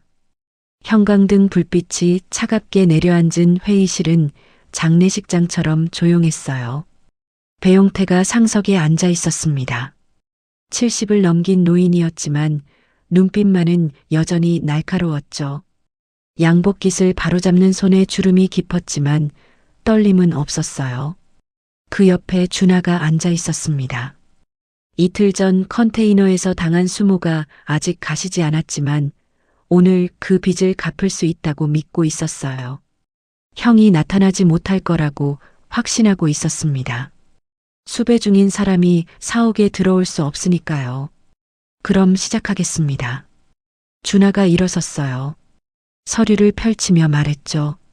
배준서 회장은 현재 약물 중독 상태에서 신원불명의 여자와 아이들을 감금하고 학대한 혐의로 경찰에 수배 중입니다. 경영 능력을 상실한 회장을 더 이상 자리에 둘 수 없습니다. 준하의 목소리는 자신감에 차 있었어요. 이사들이 서류를 넘기며 고개를 끄덕였죠. 분위기는 이미 기울어져 있었습니다. 배용태가 눈을 감은 채 팔짱을 끼고 있었어요. 모든 것이 계획대로 흘러가고 있었죠. 바로 그때였어요. 회의실 문이 열렸습니다. 모든 시선이 문 쪽으로 쏠렸어요. 문틀에 한 남자가 서 있었습니다. 검은 양복에 단정한 넥타이, 면도를 깨끗이 한 턱선, 눈 밑에 그림자가 짙었지만 눈빛은 맑았어요. 배준서였습니다. 이사들의 입이 벌어졌죠. 수배 중이라던 사람이 멀쩡한 모습으로 회의실에 걸어 들어온 겁니다. 준하 손에 들고 있던 서류가 바닥에 떨어졌습니다. 배용태의 감긴 눈이 번쩍 열렸죠. 늦어서 죄송합니다. 준서가 회의실 안으로 걸어 들어왔어요. 구둣발이 바닥에 닿을 때마다 똑똑 소리가 울렸죠. 12명의 이사 앞을 지나 테이블 끝에 섰습니다. 손에 외장하드 하나와 서류 뭉치를 들고 있었어요. 회의 만건이 올라왔다고 들었습니다. 그 전에 이사회가 꼭 보셔야 할 것들이 있어요. 준서의 목소리는 차분했지만 회의실 전체를 채웠죠. 준서가 회의실 프로젝터를 켰어요. 스크린에 영상이 떴습니다. 이틀 전 컨테이너에서 촬영한 영상이었죠. 어두운 조명 아래 준하의 얼굴이 선명하게 잡혀 있었어요. 준하의 목소리가 스피커를 통해 회의실에 울렸습니다. 네, 아버지. 데리고 왔습니다. 여자랑 아이 둘 다요. 7년 전에 처리 못한 걸 이번에 확실하게 끝내겠습니다. 회의실이 얼어붙었어요. 이사들이 서로 얼굴을 바라보았죠. 준하가 벌떡 일어섰습니다. 이건 조작이야. 형이 꾸민 거라고. 준하의 목소리가 갈라졌어요. 조작이라고요? 준서가 차갑게 웃었어요. 그럼 이것도 보시죠. 외장하드에서 두 번째 파일을 열었습니다. 추격 과정의 블랙박스 영상이었어요. 폭우 속 차량 추격 장면이 고스란히 담겨 있었죠. 준하의 사람들이 준서의 차를 쫓는 모습, 차량 번호판까지 선명했습니다. 이건 저와 제 가족을 쫓아온 차량들의 블랙박스입니다. 이사들의 표정이 굳어졌어요. 세 번째 파일이 열렸어요. 음성 녹음이었습니다. 7년 전 채은의 출산을 담당했던 간호사의 증언이었죠. 그날 밤 원장님이 직접 내려오셨어요. 산모를 들것에 실으라고 지시했습니다. 아이들도 따로 차에 태우라고요. 저는 이상하다고 생각했지만 원장님 지시라서 회의실의 숨소리조차 들리지 않았어요. 이사 한 명이 안경을 벗고 눈을 비볐습니다. 믿기지 않는다는 표정이었죠. 네 번째 파일. 당시 병원 원장에 잡힐 자백서가 스크린에 떴어요. 배용태의 지시로 가짜 사망 진단서를 작성했다는 내용이 또렷하게 읽혔습니다. 이사들 사이에서 탄식이 흘러나왔죠. 준서가 다섯 번째 서류를 테이블 위에 펼쳤어요. 이건 배준하 부회장의 법인카드 결제 내역입니다. 7년 전 공항 항공편 예약, 해외 고아원 송금, 병원 원장에게 이체 기록이 줄줄이 나열되어 있었죠. 그리고 최근 기록도 있었어요. 사채업자 고용 비용, 용역 차량 렌탈비, 컨테이너 보관료까지. 서류가 테이블 위에 펼쳐질 때마다 종이 넘기는 소리가 법정의 판결문처럼 무겁게 울렸습니다. 이게 부회장이 7년 동안 한 일입니다. 준하의 얼굴이 종이장처럼 하얘졌어요. 의자에서 일어서려 했지만 다리에 힘이 들어가지 않았죠. 마지막으로 이겁니다. 준서가 스크린을 바꿨어요. 조작 기사의 원본 지시 내역이 떴습니다. 준하의 이메일 계정에서 언론사 기자에게 보낸 메일이었죠. 첨부 파일에 준서의 사진과 기사 원고가 들어 있었어요. 약물 중독, 감금 학대. 모든 단어가 준하의 손에서 나온 것이었습니다. 보낸 날짜와 시간까지 찍혀 있었어요. 제가 약물 중독 감금범이라고 하셨죠? 준서가 준하를 바라보았어요. 이 이메일 보낸 사람이 누구인지 이사회에서 직접 확인해 보시기 바랍니다. 회의실이 술렁이기 시작했어요. 이사들이 웅성거렸죠. 한 이사가 준하에게 물었어요. 부회장님, 이게 사실입니까? 준하는 대답하지 못했습니다. 입술만 달싹거렸죠. 배용태가 자리에서 천천히 일어났어요. 테이블 위에 두 손을 짚었습니다. 손가락 마디가 하얗게 질렸죠. 이건 전부 날조야. 배용태가 낮은 목소리로 말했어요. 내 아들이 나를 모함하고 있는 거야. 하지만 그 목소리에는 평소의 위엄이 없었죠. 떨리고 있었습니다. 준서가 아버지를 바라보았어요. 7년 동안 한 번도 마주하지 못했던 그 얼굴이었죠. 주름이 더 깊어졌고 머리카락은 모두 하얘졌지만 눈빛만은 여전히 차가웠어요. 날조가 아니라는 건 아버지가 가장 잘 아시잖아요. 준서의 목소리가 갈라졌습니다. 그리고 천천히 한마디 한마디에 힘을 실어 말했어요. 준서의 핏줄이 태어나면 지분이 영원히 넘어간다. 며느리, 나를 원망하지 마라. 사업이란 게 그런 거다. 배용태의 얼굴이 돌처럼 굳어졌어요. 자기가 채은에게 했던 말이 이 회의실에서 아들의 입을 통해 되돌아온 거였죠. 이사들의 시선이 일제히 배용태에게 꽂혔습니다. 7년 전 제 아내에게 하신 말씀입니다. 준서가 한 걸음 다가갔어요. 제가 해외 출장 간 사이에 아내를 죽은 것으로 위장하고 갓 태어난 제 아이들을 해외 고아원으로 보내려 하셨죠. 그리고 서둘러 화장을 끝내서 저한테는 유골함만 안기셨습니다. 준서의 눈에서 눈물이 흘렀어요. 하지만 목소리는 흔들리지 않았죠. 이 자리에 있는 증거가 전부 날조라면 아버지가 직접 해명하시죠. 7년 전 제 아내가 왜 살아있는지. 회의실 전체가 숨을 죽였어요. 배용태의 입이 열렸다 닫혔다를 반복했습니다. 아무 말도 나오지 않았죠. 준하가 테이블을 짚고 겨우 일어섰어요. 형, 이러면 우리 다 끝나. 준하의 목소리가 떨렸습니다. 하지만 준서는 준하를 쳐다보지도 않았어요. 시선은 오직 아버지에게만 향해 있었죠. 해임 안건 투표하시죠. 준서가 이사들을 돌아보며 말했어요. 다만 해임 대상은 제가 아닙니다. 여기 앉아있는 두 사람입니다. 형광등 불빛 아래 배용태의 얼굴이 처음으로 늙어 보였어요. 주름 사이로 식은 땀이 흘러내리고 있었죠. 그리고 이 회의실 밖 복도에서는 누군가의 발소리가 점점 가까워지고 있었습니다. 이사들은 서로 눈치를 보며 서류를 넘기고 있었어요. 아무도 먼저 입을 열지 못했습니다. 준하는 의자에 주저앉은 채 테이블 위를 멍하니 바라보고 있었죠. 스크린에는 아직 조작 기사 이메일이 떠 있었습니다. 준하의 이름과 발신 시간이 회의실 전체를 내려다보고 있었어요. 침묵을 깨뜨린 건 배용태였습니다. 노인이 테이블을 두 손으로 내리쳤어요. 쾅! 그 소리에 이사 몇 명이 어깨를 움츠렸죠. 이게 다 무슨 짓이냐? 배용태의 목소리가 회의실을 가득 채웠어요. 얼굴이 불그락 푸르락 변했습니다. 입가에 침이 튀었어요. 내가 이 회사를 맨손으로 세웠어. 맨손으로. 아무것도 없는 데서 시작해서 여기까지 만든 사람이 나야. 배용태의 눈에 핏줄이 돋았죠.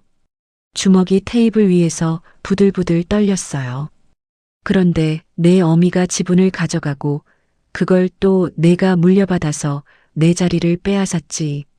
준서는 아무 말 없이 아버지를 바라보았어요. 배용태의 폭주가 시작된 거였죠. 이사들 앞에서 본심을 드러내고 있었습니다. 그 여자랑 그 작것들은 이미 처리했어야 했어. 배용태가 침을 튀기며 소리쳤어요. 이사들의 얼굴이 하얗게 질렸습니다. 지금 이 노인이 며느리와 손주를 처리했어야 했다고 공개적으로 말하고 있는 거였죠. 회의실 안 공기가 얼어붙었어요.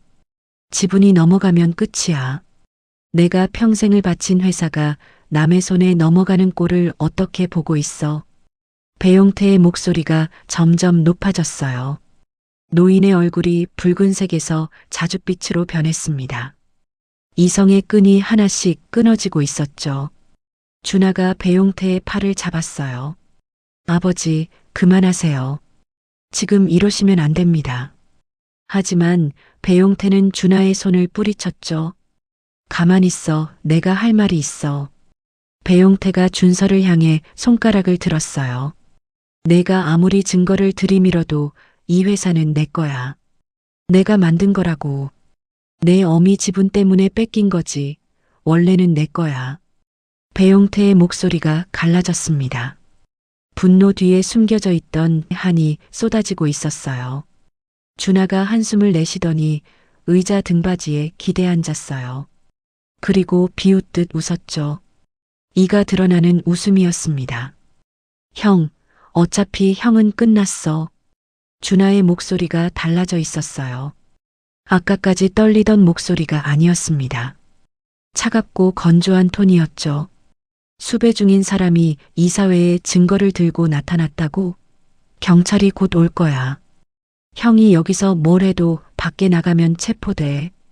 준하가 손가락으로 테이블을 톡톡 두드렸어요. 증거? 그건 법정에서 다투면 돼. 근데 형은 법정에 서기 전에 구치소에 들어가야 할 텐데. 준하가 고개를 젖히며 웃었죠. 그 웃음이 형광등 불빛 아래서 유난히 차갑게 빛났어요. 준서의 주먹이 떨렸어요. 준하의 말이 틀린 게 아니었기 때문이었죠. 조작된 혐의지만 영장은 발부된 상태였어요. 이 건물을 나서는 순간 경찰에 체포될 수 있었습니다. 증거를 가지고 있어도 자신이 구속되면 아버지 쪽 변호사들이 시간을 끌 수 있었어요. 그 사이에 증거를 무력화시킬 수도 있었죠. 그래, 경찰 올 때까지 기다려볼까? 준하가 팔짱을 끼며 말했어요. 이사들이 다시 동요하기 시작했죠. 분위기가 미세하게 흔들렸습니다. 배용태도 숨을 고르며 자리에 앉았어요. 노인의 눈에 다시 계산이 깔리기 시작했죠. 바로 그 순간이었어요. 회의실 문이 다시 열렸습니다. 차가운 복도 바람이 밀려들었습니다. 모든 시선이 문 쪽으로 향했어요. 채은이었습니다. 양쪽에 아이를 하나씩 데리고 서 있었죠. 세 사람의 그림자가 회의실 바닥 위로 길게 늘어졌습니다. 한 걸음 들어섰어요. 배용태의 얼굴이 종이장처럼 하얘졌어요. 그 계집이. 노인의 입에서 비명에 가까운 소리가 흘러나왔죠. 준하의 비웃음이 얼어붙었어요. 입꼬리가 내려갔습니다. 방금까지 자신감에 차있던 얼굴이 돌처럼 굳었죠. 이사들이 벌떡 일어섰어요. 의자가 뒤로 밀리며 바닥에 끌리는 소리가 났습니다. 채은이 천천히 걸어 들어왔어요. 한 걸음 한 걸음이 느렸습니다. 힘을 줄 때마다 다리가 미세하게 떨렸어요. 하지만 멈추지 않았습니다. 하준이와 하은이가 엄마의 양쪽 손을 꼭 잡고 걸었어요. 마치 엄마를 부축하듯이요. 채은은 배용태 앞에 멈춰 섰습니다. 노인과 눈이 마주쳤죠. 채은의 입술이 떨렸어요. 살아있습니다. 채은의 목소리가 회의실에 울렸어요. 가늘었지만 모든 구석까지 닿았죠. 아버님이 죽었다고 꾸몄지만 살아있어요. 저도 이 아이들도. 채은이 하준이와 하은이를 앞으로 내밀었어요. 하준이가 고개를 들어 배용태를 바라보았습니다. 6살 아이의 눈빛이 할아버지를 똑바로 응시했어요. 그 눈매가 준서와 똑같았죠. 배용태의 다리가 풀렸습니다. 의자를 짚으려 했지만 손이 미끄러졌어요. 이게 말이 되나? 배용태가 중얼거렸어요. 얼굴에서 핏기가 완전히 사라졌습니다. 목소리에 힘이 없었어요. 아까까지 테이블을 내리치던 그 기세는 온데간데 없었죠. 준하의 손이 테이블 아래에서 떨리고 있었어요. 이사들이 하나둘 채은과 아이들을 바라보았어요. 서류에 적힌 글자와 스크린에 뜬 증거가 지금 눈앞에서 살과 피로 확인되고 있었죠. 가짜 사망 진단서의 대상이 살아서 숨을 쉬고 있었어요. 사산이라고 기록된 아이들이 엄마 손을 잡고 서 있었습니다. 하은이가 겁먹은 눈으로 회의실을 둘러보다가 아빠 쪽으로 몸을 기울였어요. 하준이는 여전히 배용태를 바라보고 있었죠. 이사 한 명이 고개를 떨구었습니다. 다른 이사가 서류를 덮었어요. 또 다른 이사가 안경을 벗고 두 손으로 얼굴을 감쌌죠. 더 이상 볼 필요가 없었습니다. 준서가 채은 옆으로 다가갔어요. 하은이가 아빠를 올려다보며 치맛자락을 놓고 아빠 바짓가랑이를 잡았죠. 하준이는 여전히 배용태를 바라보고 있었어요.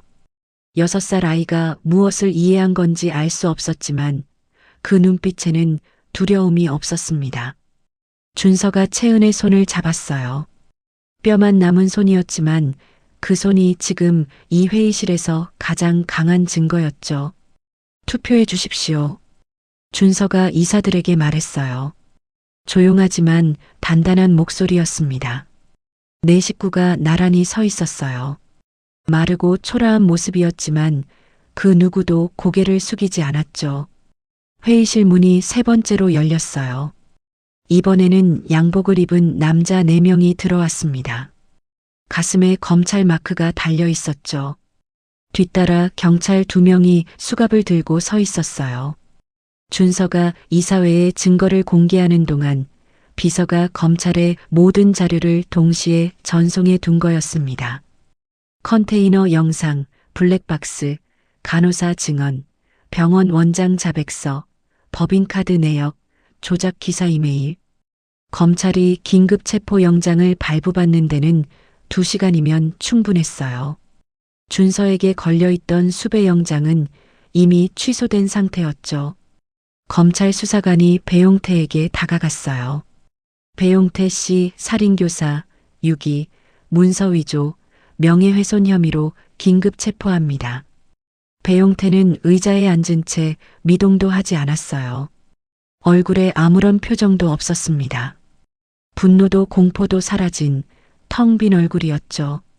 수사관이 노인의 손목을 잡고 수갑을 채웠어요. 차가운 쇠가 피부에 닿는 순간 배용태의 손가락이 미세하게 떨렸습니다. 또 다른 수사관이 준하에게 다가갔죠. 배준하 씨, 납치, 감금, 폭력 사주, 문서 위조 방조 혐의로 긴급 체포합니다. 준하가 의자에서 벌떡 일어섰어요. 잠깐, 이건 아니야. 나는 시킨 대로 했을 뿐이라고. 준하의 목소리가 갈라졌습니다. 수갑이 손목에 채워지는 순간 준하가 준서를 향해 소리쳤어요. 형도 나쁜 놈이야. 나한테 다 떠넘기려는 거지? 아버지가 시킨 거라고. 준서는 대답하지 않았어요. 시선을 주지도 않았죠. 준하의 고함이 회의실 벽에 부딪혀 메아리 쳤습니다. 배용태가 수사관에게 이끌려 자리에서 일어났어요. 비틀거리는 걸음이었습니다.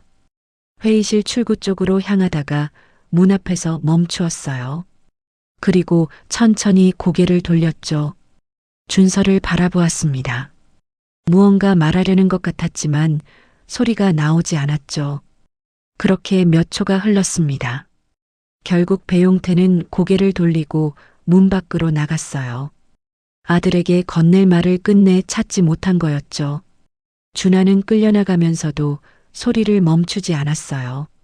난 아버지한테 이용당한 거야. 나도 피해자라고. 그 목소리가 복도 끝으로 멀어져 갔습니다. 엘리베이터 문이 닫히는 소리가 울렸어요. 그리고 조용해졌죠. 회의실에 남은 사람들은 한동안 아무 말도 하지 못했어요. 누구도 먼저 자리에서 일어나지 못했어요. 방금 일어난 일이 너무 거대해서 소화할 시간이 필요했습니다. 준서는 창가에 서서 창밖을 내려다보았어요. 28층 아래로 검은 승합차 2대가 보였습니다. 준서는 그 모습을 한참 바라보았습니다. 아버지의 뒷모습, 이복 동생의 뒷모습, 가슴이 먹먹했어요. 분노는 이미 빠져나갔고 통쾌함도 느껴지지 않았습니다.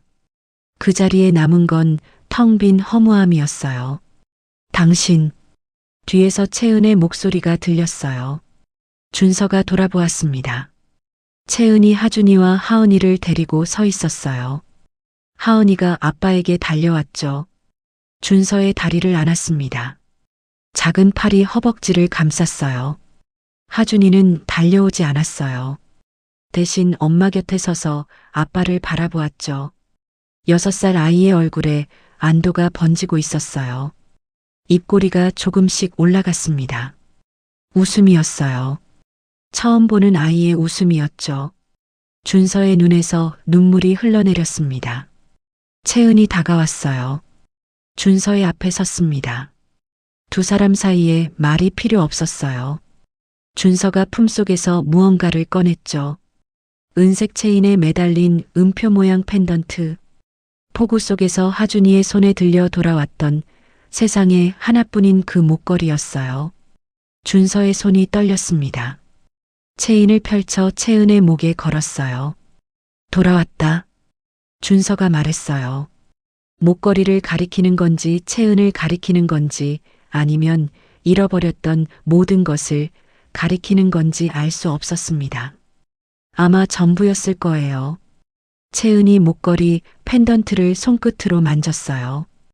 음표 모양의 윤곽을 따라 손가락이 천천히 움직였죠. 뒷면에 새겨진 4글자를 더듬었어요. 영원히 함께. 채은의 입술이 파르르 떨렸습니다. 네. 채은이 대답했어요. 돌아왔어요. 그 한마디에 준서가 채은을 끌어안았습니다. 하은이가 두 사람 사이로 파고들었어요. 하준이도 다가와 아빠의 허리를 안았죠. 창밖으로 해가 지고 있었습니다. 서울의 빌딩 숲 사이로 주황빛 노을이 번지고 있었어요. 28층 유리창에 4사람의 실루엣이 비쳤죠. 7년 만에 처음으로 한 프레임 안에 담긴 가족이었습니다. 그날 밤이었어요. 준서의 한남동 집. 7년 동안 혼자 살았던 그 집에 4사람이 들어왔습니다. 현관문을 열자 먼지 냄새가 났어요. 불을 켜니 거실이 쓸쓸하게 넓었죠. 가구는 그대로였지만 생기가 없었어요. 사람이 살지 않은 집 특유의 차가움이 느껴졌습니다. 하은이가 거실을 둘러보며 말했어요. 아빠 집이야? 크다. 하준이는 벽에 걸린 웨딩 사진을 올려다보았죠. 사진 속 채은의 목에 음표 목걸이가 걸려 있었어요. 하준이가 엄마를 돌아보았습니다. 엄마 목에도 같은 목걸이가 걸려 있었죠. 하준이가 웃었어요. 준서가 침실 문을 열었습니다. 침대 옆 탁자 위에 약통이 놓여 있었어요. 준서는 약통을 집어들고 한참 들여다보았습니다. 그리고 서랍을 열어 약통을 넣고 서랍을 닫았어요. 오늘은 필요 없을 것 같았습니다. 채은이 아이들을 씻기고 이불을 폈어요. 하은이가 먼저 이불 속으로 파고들었죠. 하준이가 그 옆에 누웠어요. 채은이 아이들 옆에 누웠습니다. 준서는 불을 끄려다가 멈추었어요. 3사람이 나란히 누워있는 모습을 바라보았죠. 7년 동안 꿈에서도 그려보지 못했던 장면이 눈앞에 있었어요. 심장이 조용히 뛰었습니다. 이상하게 차분했어요. 준서가 불을 끄고 이불 속으로 들어갔어요. 채은의 옆에 누웠습니다. 어둠 속에서 하은이의 고른 숨소리가 들렸어요. 하준이도 눈을 감고 있었죠. 채은이 준서의 손을 잡았습니다. 어둠 속에서 손끝이 닿았어요. 따뜻했죠. 7년 전과 같은 온기였어요. 자요. 채은이 속삭였습니다. 그 한마디가 자장가보다 깊었어요. 준서는 눈을 감았습니다.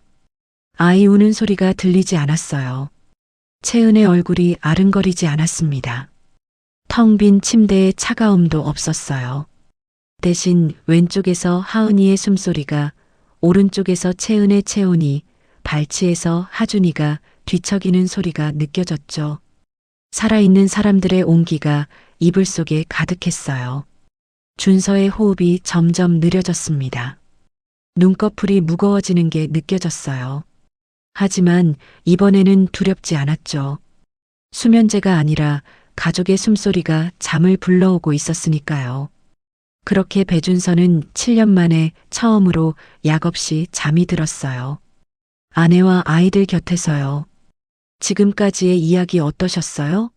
7년이라는 시간 동안 죽은 것으로 만들어진 여자가 있었습니다. 신분증도 없이, 의지할 곳 하나 없이 갓 태어난 쌍둥이를 한 팔씩 안고 도망쳤던 여자였어요. 폐창고에서, 공장지대에서, 이름도 없는 골목에서 하루하루를 버텼죠. 그 여자가 가진 거라곤 아이들과 남편이 새겨준 음표 목걸이 하나뿐이었습니다. 하지만 그 목걸이가 가족을 되찾았어요.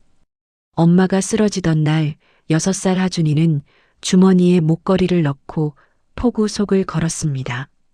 택시에서 내려진 뒤에도 걸었어요. 동생 손을 잡고 아빠를 찾아서요. 누군가에겐 작은 펜던트 하나였지만 그 아이에겐 세상 전부였던 거죠. 수십조 원짜리 제국을 가진 사람도 수면제 없이 잠들지 못했습니다. 아무것도 가진 게 없던 여자는 아이들 옆에서 단 한 번도 쓰러지지 않았어요. 진짜 강한 건 돈이 아니라 지키려는 마음이었던 거죠. 거짓은 7년을 버텼지만 진실은 단 하루 만에 그 거짓을 무너뜨렸습니다. 숨겨진 것은 반드시 드러나고 빼앗긴 것은 반드시 돌아옵니다. 오늘 하루도 묵묵히 자신의 자리를 지키고 계신 모든 분들께 이 이야기가 작은 위로가 되었으면 좋겠어요. 당신이 지금 지키고 있는 것들 포기하지 마세요. 그것이 언젠가 반드시 당신을 지켜줄 테니까요. 오늘의 이야기가 마음에 와닿으셨다면 구독과 좋아요로 함께 해주세요.